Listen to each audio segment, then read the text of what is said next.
La grogne sociale monte d'un cran au Tchad. Dans les villes de N'Djamena, Moundou et Sar, les citoyens manifestent leur colère. Ils étaient dans la rue ce mardi 12 novembre. À l'origine de ce mécontentement, le non-paiement des salaires pour les enseignants, mais aussi et surtout les pénuries et la hausse des prix du carburant.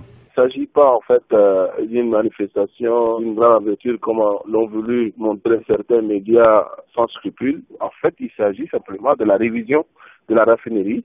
Pendant cette période, quelques commerçants véreux ont dû bloquer ces carburants par devers eux et ça a créé une pénurie artificielle. Au moment où nous parlons, toutes les villes sont livrées, les stations sont livrées et tout est rentré dans l'ordre. Par rapport à la vie chère, vous savez certainement que le gouvernement a tenu même un séminaire. Au jour d'aujourd'hui, les décisions sont prises pour juguler cela. Donc, le retard du salaire est dû à un contrôle qui a été effectué. Le ministère des Finances a remarqué qu'il y avait des fonctionnaires qui prenaient le double, triple, voire même 4 salaires à la fois, qui a fait cette énorme à l'État de plus de 20 milliards de francs CFA.